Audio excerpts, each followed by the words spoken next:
Hey there, my name's Gary Sims and this is Gary Explains. Now, if you ever tried to get into kind of the smart lighting thing or into home automation, probably one of the first problems you found is that actually getting into all of this stuff costs quite a lot of money. And I'm the kind of guy that when I see how much it all costs to buy the kit with all the stuff you need, I'm like, why would I pay $100, $150 just to be able to turn my light on and off? I can do that with the light switch that I've already got.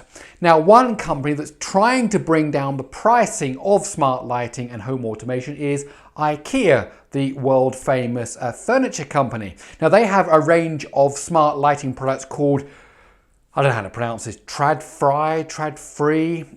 I'm going to say TRÅDFRI. Which actually have reduced the entry price into smart lighting and into home automation. So I went out and got myself some of the kit. And so the mains control unit that allows you to switch things on and off remotely costs about €15, including the remote control. An LED dimmable light bulb and its remote control costs you about €25. And the gateway kind of control unit that allows you to connect it all up to your smartphone or to Google Home or to Alexa costs about €30. So I spent around about €100 buying these different bits and pieces, and I've put them all through their tests. Now, this is a bit more of a kind of a hands-on video because I've set up a kind of a mini little demonstration here in my studio with some lamps and control units and everything, just to show you how it all fits together. So if this kind of thing interests you and you want to find out more, please let me explain. Okay, let me briefly talk about the kit that I've got here. I've got two light bulbs that come as part of the IKEA set.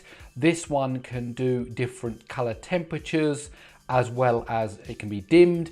And this is a normal LED light bulb that can also be dimmed. And I have here a control unit that you can put into a mains plug. So you can turn something on or off that normally is plugged into the mains, a television or a lamp or something else. I also have a control unit which allows us to connect to smartphones and to Google Home, and we'll talk more about that in a minute. Now, the first thing is you absolutely have to have one of these series of remote controls. When I first tried to look into this, I just thought I could buy the light bulbs and buy the control hub and it would be fine, but you actually have to have a remote control to go with each device that you're using, and that is a bit of a weakness of this system. You can, I think, pair up one remote to multiple things, but for me that's been a bit hit and miss. It hasn't always worked as I expected. So for example, this remote control here is connected to this light bulb over here, and I can turn it on and I can change the color temperature by cycling through the different color temperatures that it has built into it, and I can turn the intensity up and down, and then I can turn it off again. Now, I also have here another remote control. This is the on-off switch remote control, which is connected to this plug, which is connected to this lamp, so I can turn it on and I can turn it off. I also have one here that's got an infrared detector on it, and so you can put that, so when someone walks into a room, something switches on. It's a bit fiddly to demonstrate, but that's also there. It works as described, and of course you can set the timer for how long it takes before it switches off and how dark it has to be before it actually starts to work. And then finally there is this dimmer switch, which, as you can see, even just by picking it up, it switches on. There must be some kind of motion control system in here, because actually it's just a separate thing, and as you move it around it kind of fiddles with the thing. But normally, of course, it's meant to be you just turn it as a normal dimmer switch, and it can kind of control the light intensity up and down, and then you turn it. But if you notice now, as I try to put this down, it will probably switch on. Oh, I got away with it this time. If you do sometimes a bit rough, it will just switch on when you don't expect it to. This, there you go, it just did it now. This one is the most fiddly. It certainly is the most fiddly of it all. I wouldn't recommend you get the dimmer switch. It's just too fiddly. These two work very, very well, and so does the PIR if you need that. Now, the way you do the pairing is like this. Inside each of these devices, there's basically a button. And what you have to do is you have to go within so many centimeters of the actual device you're pairing with. Now, this one is currently paired to this one, so we can turn it on or off. So what we're going to actually do is unpair it, and you do that by pressing the button here next to it for a few seconds, and we can see now the lights actioning, reacting, telling us that it's doing something, and then in a minute, there you go, the double flash. That means it's now disconnected. This bulb will not now switch on and off with this remote control. It no longer does that. Now what we should be able to do now is to connect these two together, pair them up, go in close, pressing the button. Here it is, it's reacting now, and we'll get that flash at the end to show us that it's working. A few more seconds, there we go, double flash, and now this one turns this one on and off. And that's true of all the remote controls. They work in a similar fashion, each one of them. So here we go now, that is completely paired up and working as we would expect. Now I've tried this over a distance. My house has mainly got wooden walls between the different rooms, but I was able to go 2 rooms away and turn this on and off, and it worked absolutely fine. However, one thing that is to note is that there does seem to be, you can overload it by sending too many on and offs too quickly. If you kind of do this a few times, then in the end, well, there you go, it stops reacting, and then it catches up. See, now it's stopped reacting. I can't turn it on at all. Doesn't matter how, and now finally it catches up. So there's some level of buffering that goes on here that you can only turn them on and off so many times before it kind of gets itself confused.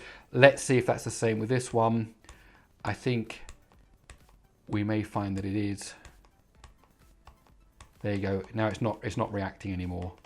And we'll wait a few seconds, and then once you wait a few seconds, it kind of hopefully. Let's give it a few more seconds and see whether it kind of sorts itself out. There you go. And it comes back on, and now it works normally. So that's kind of just the level. So if you've got kids or whatever who are going to turn things on and off, because they think it's a bit fun when they see something that's got a remote control, just remember that actually it can get itself a bit confused. Okay, that's the first way, and that's the most basic way. You can do that without a smartphone and without the control hub. This is just a simple way to have a remote control for controlling kind of lights or sockets, so you can turn things on and off while you're sitting somewhere else in the room or whatever, and it just works. Now the next thing is to show you what it can do through the hub and through your smartphone. Okay, so the second way to control this is using the control unit. This is it without its cover on. There is a nice cover here that you can put on it once you've got it all sorted out. It looks much nicer. It's got 2 connectors into it. One is a USB cable, and that's where the power comes from when you need to provide your own USB power supply. And the other is a network cable, because this needs to be plugged not over Wi-Fi, it needs to be plugged in into your router. Now, once you plug it into your router, you need to download the app onto your smartphone, and the first thing it needs to do is discover the control center. Now, I had trouble doing that when I was setting it up. There are different steps that you go through, and on the bottom there is a QR code that you're meant to scan in that helps it find the device. I had some troubles, as I said. In the end, I ended up doing it following a manual setting that they've got in there. Hopefully for your setup, it will just be a case of scanning that QR code, but I'm just a warning, it can be a little tricky if that QR code doesn't work. Once it is up and running though, your smartphone and the device are now paired together. And what we're going to do here is I'm going to show you again this one with the remote control. I've put the other remotes over there, and what we're going to do is say I want to add. Now the funny thing is you add the remote that you want to add. Okay, so I'm going to say I'm going to add this remote, and it tells you to press it 4 times, the button here 4 times, to make sure that it is reset, and then this little light flashes, which it has done. And then it says after you've done that, you need to take it close to the gateway and press the button for a number of seconds until this light here on the top flashes 4 times, which it's now doing. There we go. And it says, okay, I found it. Let's wait for the confirmation. Okay, and then you have to wait a few seconds for this to pair itself up, and that's it. Now what's happened is this remote is now connected to this, and what I think happens is that this has kind of copied the codes or the whatever these send over the airways to turn the bulb on. This has now duplicated it, cloned it, so this can now act like this did. And now you say, well, now I want to connect it to a bulb, so you make sure the bulb is turned on, it says. And then it says, pick the remote that you're using. And then the same thing, you go over here and we press this now for a number of seconds until these two talk to each other. There we can see the light already is reacting to the pairing process. Okay, and now the app says, good, I found it. Okay, and so now the remote unit is connected to the bulb and the remote control. Okay, and so now it says, look, here you are, and now from the app, I can turn things on and off. Okay, and I can turn them up and down. Okay, and like kind of with home automation, you can have different rooms, you can have different devices in different rooms. And basically, as long as you've got Wi-Fi, your phone can talk to this control center, and the control center talks to the devices to make them work. And because this is a multi, one with different white color temperatures, you can change even the color temperature here in the app and the intensity.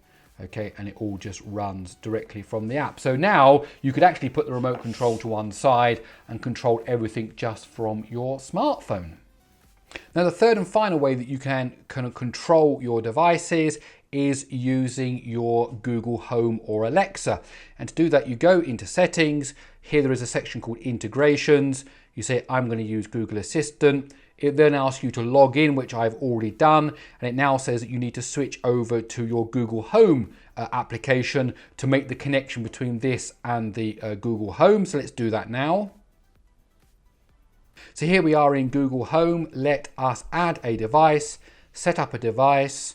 It's something that works with Google. So which is it? We have to scroll all the way down here of all the different devices, and that's a lot of devices that are supported, which is great for in terms of flexibility.